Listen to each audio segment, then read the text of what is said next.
మిత్రులారా, ఈ కార్యక్రమం చాలా అభినందనీయమైంది. మేధావులు స్పందించటం అనేటువంటిది చాలా అవసరం సమాజానికి. ఆ అవసరాన్ని గుర్తించి ఇట్లాంటి వేదిక ఏర్పాటు చేసినందుకు మరొకసారి ధన్యవాదాలు తెలియజేస్తూ, ఈ కుల దురహంకార హత్యలు, పరువు హత్యలు అనేటువంటిది చాలా సందర్భాల్లో చర్చ జరుగుతుంది. చాలా ఎక్కువ పత్రికలు పరువు హత్యలు అని చెప్పి రాస్తున్నాయి. నేనేమంటానంటే, ఒక ఊరిలో ఒక రైతు తను పంట పండించడం కోసం తెచ్చుకునేటువంటి పెట్టుబడి, ఆ పంట గిట్టుబాటు ధర రానప్పుడు అప్పెట్ల కట్టాలనేటువంటిది ఇబ్బంది పాలై ఆత్మహత్య చేసుకుంటాడు. అప్పు కట్టలేక పరువు పోయిందని చెప్పేసి ఆత్మహత్య చేసుకుంటాడు. నేను ఒక అగ్రకులంలో పుట్టాను అని చెప్పి నాకుంటే, నా కూతురు ఒక నిమ్న కులంలో, దళిత కులంలో పుట్టింది అని చెప్పేసి అనుకున్నప్పుడు, నా పరువు పోతే నేను సూసైడ్ చేసుకోవాలి, పరువు పోయినోడు సూసైడ్ చేసుకోవాలి. కానీ ఎదురుగా ఉన్నటువంటి వ్యక్తిని చంపేయటం అంటే ఇది కుల దురహంకార హత్య. బేసిక్గా ప్రతి వ్యక్తి కుల దురహంకార హత్యగానే మాట్లాడాలనేటువంటిది నా మొదటి అభిప్రాయం.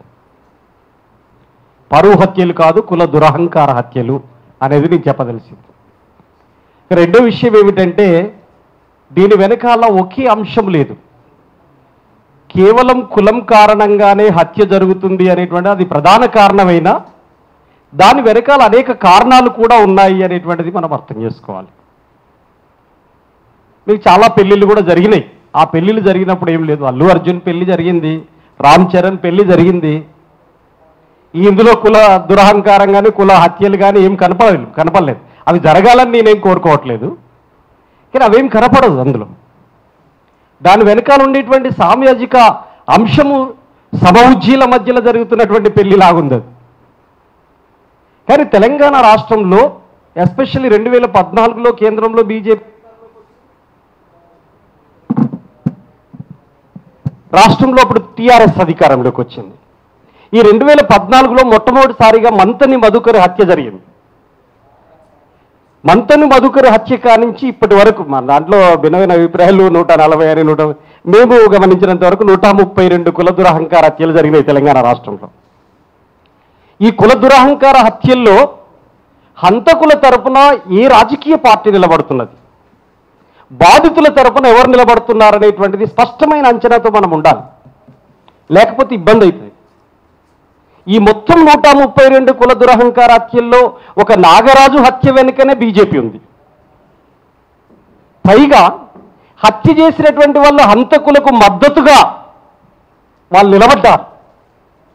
పెరుమాన్ల ప్రణయ్ హత్య జరిగిన తర్వాత 48 గంటల పాటు డెడ్ బాడీ తోటి ఉన్నాం. చాలా సంఘాలు ఉన్నాయి, మన మిత్రులు కూడా ఉన్నారు, లక్ష్మణ్ ఉన్నారు, నేను చాలామంది ఉన్నాం. కానీ బజరంగ్ దళ్ విహెచ్పి కార్యకర్తలు నల్గొండలో ర్యాలీ పెట్టారు. హంతకుల తరపున నిలబడ్డది బీజేపీ, ఆర్ఎస్ఎస్. ఇది మనం గమనించాలి. ఒక నాగరాజు హత్య అప్పుడు మాత్రమే అటువైపు నిలబడ్డారు. కారణం ఏమిటంటే, నాగరాజు దళితుడు, ఎదుర్కొన్నటువంటి వాళ్ళు ముస్లిం కాబట్టి నిలబడ్డారు. మత విద్వేషాలు రెచ్చగొట్టడానికి ప్రయత్నం చేశారు. బండి సంజయ్ స్పందించాడు, రాజా సింగ్ స్పందించాడు, మిగతా ఎక్కడ కూడా స్పందించలేదు. ఇది ఒక రాజకీయ కోణాన్ని మీరు పరిశీలించాలనేటువంటిది నేను మీ దృష్టికి తీసుకురాదలిచాను.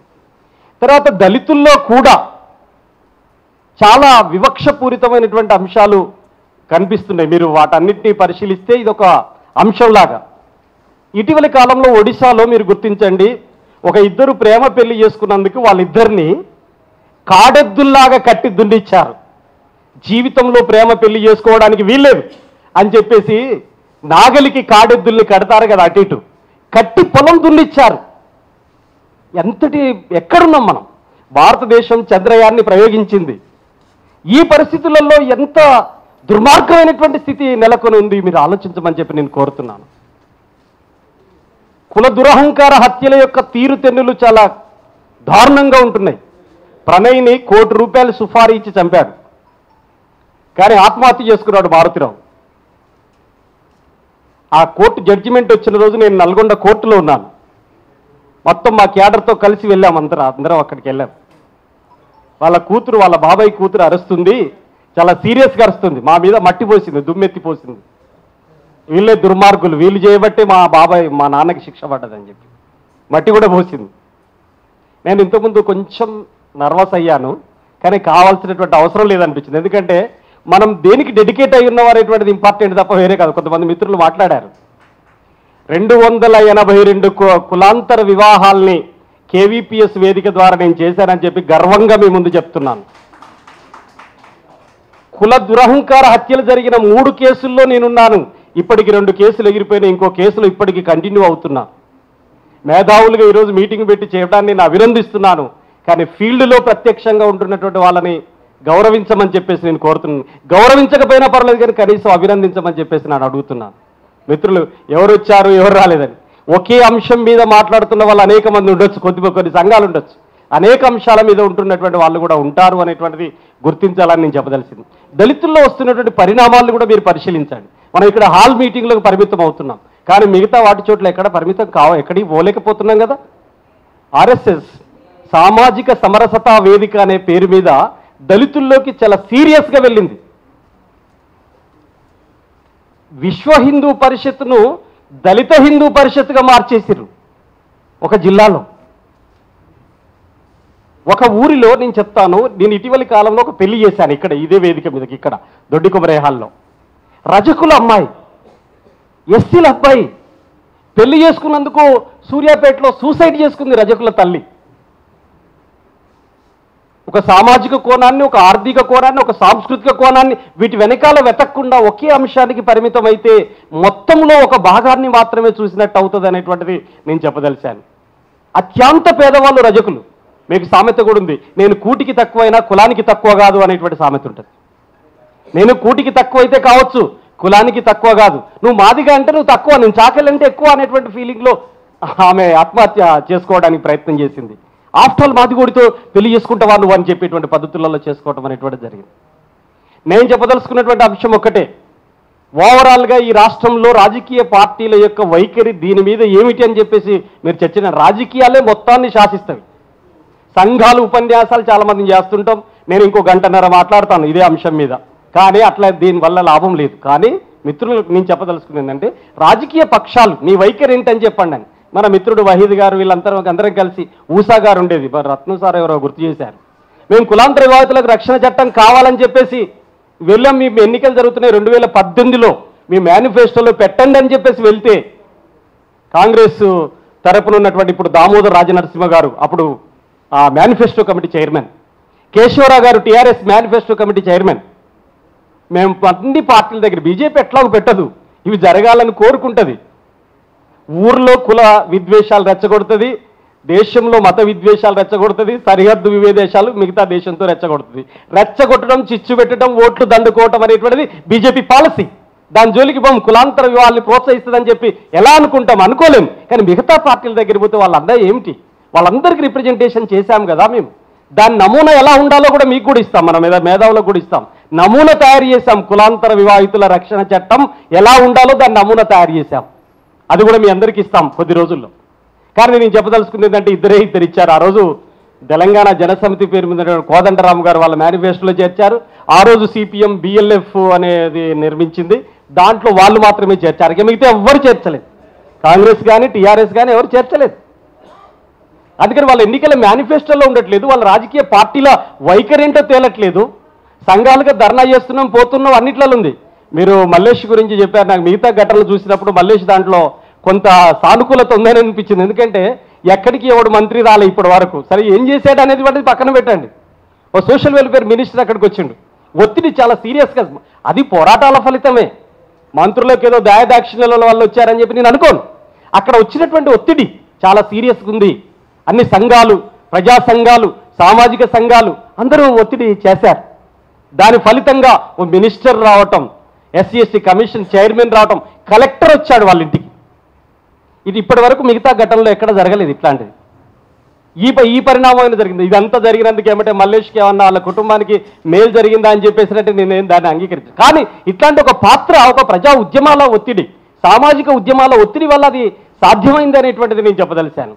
చివరిగా నేను చెప్పే ఒక్కటే మాట ఏమిటంటే, ఈ కులాంతర వివాహాలు జరిగిన ప్రతి సందర్భంలో 3 చోట్ల 3 రకాల అనర్థాలు జరుగుతున్నాయి. ఒకటి పోలీస్ స్టేషన్లోనే జరుగుతుంది. పోలీస్ స్టేషన్లోనే మనం కాగితం రాసి మాకు ప్రాణ భయం ఉంది, రక్షణ కల్పించాలని చెప్పి రాయగానే ఇమ్మీడియట్లీ దాన్ని తీసేసుకొని ఇంకో రూపంలో దాన్ని రాసేస్తున్నారు, మార్చేస్తున్నారు ఎమ్మటే. పోలీస్ స్టేషన్లో ఒక బాధితుడు ఏ రకమైన బాధ అనుభవించాడో తాను పెట్టినట్టుగానే ఎఫ్ఐఆర్ చేయాలి, మార్చేస్తున్నారు దాన్ని మార్చడం ద్వారా జరుగుతున్నటువంటి నష్టం ఒకటి. రెండో విషయం, వాళ్ళు కౌన్సిలింగ్ ఇచ్చే పేరిట మొగ్గు చూపుతున్నారు. ఆర్థిక బలం, సామాజిక బలం, రాజకీయ బలం ఉన్న వాళ్ళ వెంట పోలీసులు మొగ్గు చూపుతున్నారు. చట్టం వైపు పోలీసులు ఉండగలిగితే, చట్టం వైపు న్యాయస్థానాలు ఉండగలిగితే ఏముండదు. చట్టం లేదా, చెప్పట్లేదా? కులాంతర వివాహం చేసుకున్నటువంటి వాళ్లకు ఎస్సీలో సోషల్ వెల్ఫేర్ డిపార్ట్మెంట్లో జీవో నెంబర్ 12 ద్వారా 2,50,000 ఇవ్వాలని చెప్పేసి జీవో ఉంది. కులాంతర వివాహం చేసుకుంటే ఇండ్ల స్థలం ఇవ్వాలని ఉంది. కులాంతర వివాహం చేసుకుంటే ఆ దంపతుల్లో ఒకరికి ప్రభుత్వ ఉద్యోగం ఇవ్వాలనేటువంటి జీవో ఉంది. కులాంతర వివాహం చేసుకుంటే వాళ్ళ పిల్లల్లో ఒకరికి చదువు కేజీ టు పీజీ వరకు ఉచితంగా చెప్పమని చెప్పేసింది. ఇవన్నీ ఎక్కడ ఇంప్లిమెంటేషన్ కావట్లేదు. వీటి మీద మనందరం కలిసికట్టుగా ఫైట్ చేయాల్సిన అవసరం ఉంది. పౌర సమాజం కులాంతర వివాహాలను ప్రోత్సహించే విధంగా మన సామాజిక సాంస్కృతిక చైతన్యం ఉండాల్సిన అవసరం ఉంది. ఈరోజు మీరు ఆర్ఎస్ఎస్ మితవాద శక్తిగా అనేక రూపాల్లో లక్ష్య చెప్పండి, ఆ సాంస్కృతిక అంశాలే మొత్తం దళితుల్ని ప్రభావితం చేస్తున్నాయి, అన్ని కులాల్ని ప్రభావితం చేస్తున్నాయి. మనం గోద్రా చూస్తే, గోద్రాలో ముస్లింలని 2002లో 2,000 మందిని చంపిన దాంట్లో 7% ఉన్నటువంటి దళితులు ఊచకోత కోసిందంటే నిలబడ్డ వాళ్ళు దళితులు. ఒక దళితుడు నేను హిందువులు అనుకుంటాడు ముస్లింని బూచి చూపెట్టగానే. అందుకని అట్లాంటి సాంస్కృతికమైనటువంటి జీవనాన్ని వాళ్ళు నేర్పుతున్నారు ఆర్ఎస్ఎస్ సామాజిక సమరసతా వేదిక పేరు మీద. మన సాంస్కృతిక చైతన్యం చాలా బలహీనంగా ఉంటుంది. అందుకని కులాంతర వివాహాలను ప్రోత్సహించాలనేటువంటి చైతన్యాన్ని కూడా సాంస్కృతిక రూపంలో మనం గ్రామాన్ని చెప్పాల్సిన బాధ్యత మన పైన ఉంది. తర్వాత అభ్యుదయ శక్తులు ఉన్నటువంటి మధ్యలో చిన్న వైషమ్యాలు ఉంటే అవి వేదికల మీద మాట్లాడుకొని, శత్రువును తిట్టాల్సినటువంటి చోట మిత్రులు కూడా ఫలానా కమ్యూనిస్టుడు ఏం చేస్తలేడు, ఫలానా విప్లవ పార్టీ ఏం చేస్తలేదు, ఫలానా అంబేద్కర్ సంఘం ఏం చేస్తలేదు అని ఇక్కడ మాట్లాడుకుంటారు. వీటి వల్ల మీకు తెలియకుండానే మనువాదానికి ఉపయోగపడేటువంటి వాళ్ళు అవుతారు. ఈ రోజుల్లో నీకు సిద్ధాంతం ఎంత గొప్పది కదా, అందరూ ఫెయిల్ అవుతున్న వాళ్ళే కదా, ఎవడు పాస్ అయినోడు లేడు. ఇలా అందరూ ఫెయిల్యూర్స్ బాపతే. ఫలానా ఆయన ఇట్లా ఉండేదని ఇంతకుముందు అన్నాం కానీ ఇప్పుడు అంటానికి లేదు, ఎవరు చక్కగా లేనటువంటి పరిస్థితి ఉంది. అందరం చక్కగా కావాలనేదే నా పాయింట్. అందుకని అట్లాంటి చర్చ కంటే మనందరం కలిసి ఐక్యంగా ఈ మనువాదాన్ని, మతోన్మాదాన్ని ఎదుర్కొనేటువంటి క్రమంలో కులాంతర విభాగులకు ప్రత్యేక రక్షణ చట్టం కోసం ఫైట్ చేయాలి. సార్ చెప్పినట్టు రక్షణ చట్టం వచ్చిన తర్వాతనే అది సర్వరోగ నివారణ కాదు, దాన్ని కాపాడుకోవడం కోసం ఆ చట్టాన్ని రక్షించుకోవడం కూడా పోవాలని చెప్పేసి అన్ని ఘటనలో మీతో కలిసి పోరాడతామని చెప్పేసి మీరు చూపినటువంటి మార్గంలో నడుస్తామని చెప్పి తెలియజేస్తూ మీ అందరికీ మరొకసారి లాల్ సలాం తెలియజేస్తూ ముగిస్తున్నాం.